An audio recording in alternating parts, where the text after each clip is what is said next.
कार्यक्रम के संयोजक ज्ञानेश्वर जी, मेरे बड़े भाई वरिष्ठ पत्रकार चंद्रभूषण पांडे जी, मेरे अजीज मित्र डॉक्टर राकेश जी, मेरे सहयोगी डॉक्टर परमात्मा मिश्र जी और यहाँ उपस्थित पत्रकार बंधु और मेरे छात्रों।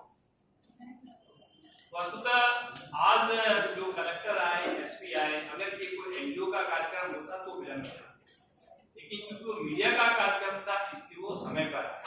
तो मीडिया की ताकत को हमें इस रूप में समझना चाहिए कि मीडिया की ताकत है, इसीलिए लोग आए। अगर आप किसी एमपी या मंत्री को भी बुलाएंगे तो भी वो समय पर आएंगे। तो वो जो ताकत है, वो ताकत को हमें सही रूप में उसका उपयोग करना चाहिए और किसी कारण से अगर हम इसका दुरुपयोग करते हैं तो उसका फल भी हमें ही भुगतना पड़ता है। इसलिए मीडिया की जो साख है उस साख को बचाए रखना, उसे कायम रखना और जो विश्वसनीयता जो समाज में बनी है उसको भी बनाए रखना, वो भी हमारी ड्यूटी है। अगर कोई कलेक्टर, एसपी या कोई प्रशासनिक या कोई नेता अगर कोई गलती करते हैं तो वो क्षम्य है, लेकिन अगर किसी पत्रकार से कोई चूक हो जाती है खबर में तो वो बहुत बड़ी बात होती है और वो पत्रकारों को भी और संपादक और मालिकों तक भी ये मैसेज पहुंचाते हैं। खबर अगर खबर है तो उन्हें बहुत तकलीफ होती है और खबर में अगर कोई प्रेस रिलीज अगर पूरी तरीके से छपती है या टेलीकास्ट होती है या डिजिटल में आती है तो उन्हें बड़ा आनंद आता है। वही कलेक्टर, वही एसपी, वही मंत्री जो है उन पत्रकारों से मिलने से जी चुराते हैं, क्योंकि वो साफ सुथरी खबर लिखते हैं, सत्य को लिखते हैं। और जो लोग सत्य को खबर लिखते हैं, सत्यता के ऊपर जाते हैं और बिल्कुल निर्भीक होकर खबर लिखते हैं, आज मार्केट में और समाज में उन्हीं की डिमांड है। तो एक तो चीज हो जाए कि जब हम एथिक्स की बात करते हैं तो वो एथिक्स केवल मीडिया के पत्रकारों के लिए ही क्यों लागू है? एथिक्स तो सभी के लिए लागू है, लेकिन इस एथिक्स का जो बार बार जो बोला जाता है वो केवल मीडिया के लिए बोला जाता है। और मीडिया ही एक ऐसी संस्था है जो अपनी एथिक्स के बारे में बिल्कुल सार्वजनिक रूप से चर्चा करती है। क्या कोई नेता या कोई पॉलिटिकल पार्टी या कोई कलेक्टर, प्रशासनिक अधिकारी या प्रशासन के लोग इस प्रकार की एथिक्स की चर्चा खुलेआम करते हैं क्या? उनकी तो कॉन्फिडेंशियल रिपोर्ट आती है और उस रिपोर्ट में भी हेराफेरी होती है, उस रिपोर्ट में भी मैनिपुलेशन होता है, लेकिन केवल और केवल पत्रकारिता ही एक ऐसा स्तंभ है और मैं तो उसको पहला स्तंभ मानता हूं। जो लोग उनको चौथा स्तंभ बोलते हैं वो गलत बोलते हैं। एक्चुअली वो पहला स्तंभ है, पहला और अंतिम स्तंभ मीडिया ही है जो सबको खबर भी देता है और सबकी खबर भी लेता है और बेबाकी से अपनी खबर को देता है। और ऐसे देश के ऐसे अनेक मुद्दे हैं जो बिल्कुल दबे हुए थे और दबाए गए थे, जिनको की मीडिया ने उनको खुलासा किया और तब जाके प्रशासन और सरकार की नींद खुली और उन समस्याओं का निदान हुआ।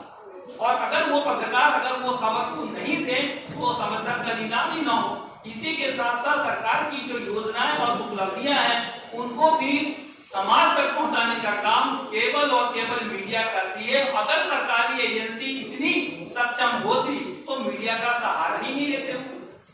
वो विज्ञापन देते हैं, वो भी विज्ञापन मीडिया हाउस को देते हैं ताकि वो पब्लिक तक पहुंचे। अगर उनकी अपनी कोई सिस्टम होता तो मीडिया वालों को विज्ञापन देने की जरूरत ही नहीं। एक बात और, जो सांस्थानिक तो मीडिया हाउस है, जो सांस्थानिक है, चाहे वो अखबार हो, चाहे वो आपका टीवी चैनल हो या डिजिटल हो, उनमें कमोबेश जो है वो खबरों में गड़बड़ियां कमोबेश कम होती है। लेकिन जो इस प्रकार के मतलब कुछ ऐसे ही कुछ चल के कुछ अखबार चल गया, कुछ चैनल भी इस प्रकार के चले गया, तो उसमें खबरें जो है थोड़ी ज्यादा इस प्रकार की आ रही हैं। तो हमें लगता है कि इनको भी इस पर भी अंकुश लगाने की जरूरत है। और जहां तक भाई साहब ने अभी जैसे राकेश जी ने जिक्र किया, पीसीआई का जिक्र किया, तो पीसीआई को जानबूझकर, मुझे लगता है जानबूझकर ऐसी कोई बहुत बड़ी कोई पावर नहीं दी गई, क्योंकि पत्रकार स्वनियंत्रित है। जैसे कि व्यक्ति वाले स्वनियंत्रित होकर काम करते हैं, रात दिन काम करते हैं, बिना छुट्टी के काम करते हैं, वैसे ही पत्रकार भी जो है वह स्वनियंत्रित है, आत्मनियंत्रित है और उनका जो त्याग है, त्याग और जो बलिदान है वो कहीं मिलिट्री वालों से कहीं कम नहीं। इसलिए पीसीआई हो या प्रेस क्लब हो या पत्रकारों के जो संगठन नेशनल लेवल पे बने हैं, चाहे एनयूजी हो, चाहे अलग अलग जो संगठन बने हैं, वो भी केवल और केवल सलाह ही देते हैं, एडवाइस ही देते हैं, कोई ऐसी कोई कार्रवाई नहीं करते सकते, क्योंकि ये मान के चला गया है कि पत्रकार अगर है तो वो समाज के लिए काम करेगा, वो ईमानदार होगा, वो निष्पक्ष होगा, वो खबर ऐसे कोई दे ही नहीं सकता। क्योंकि उन राजनीतिक दलों को या नेताओं को जब लगता है कि जब उनकी पोल खुलती है तो उन्हें टीस पैदा होती है, फिर वो पत्रकारों को वामपंथी, भाजपाई, जेडीयू, आरजेडी या किसी जाति के साथ, उस नेता के साथ जोड़ते हैं। ये सत्य है।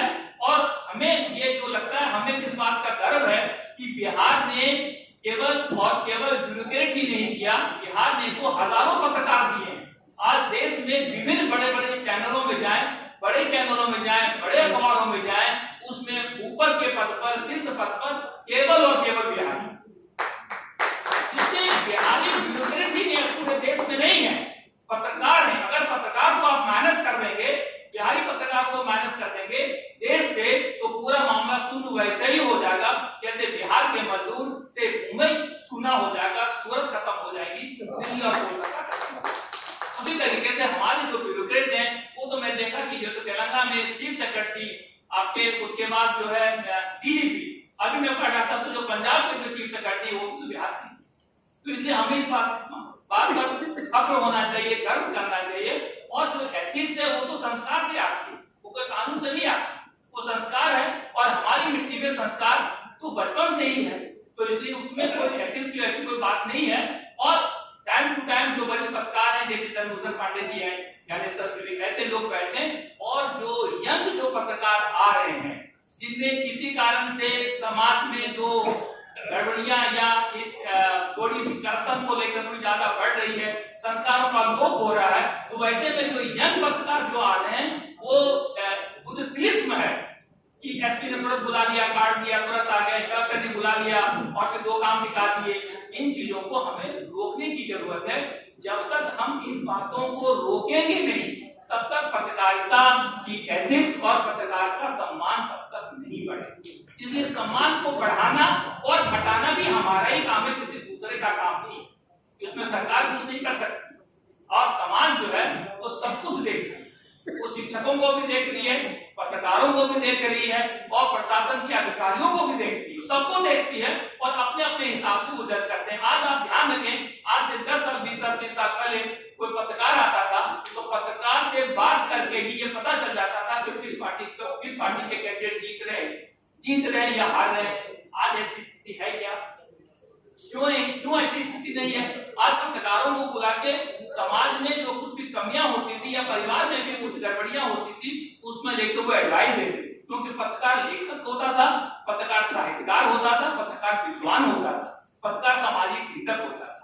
तो इसमें जो ह्रास हुआ ना पत्रकार अब जो है बाबू बन गया है, वो गलत बन गया है, और प्रेस रिलीज को केवल कॉमा फुल स्टॉप करके भेजता है।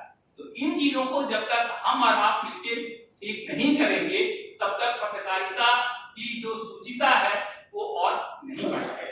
क्योंकि समय कम है और ये स्टेशन भी छोड़ना है, आपने हमें समय दिया।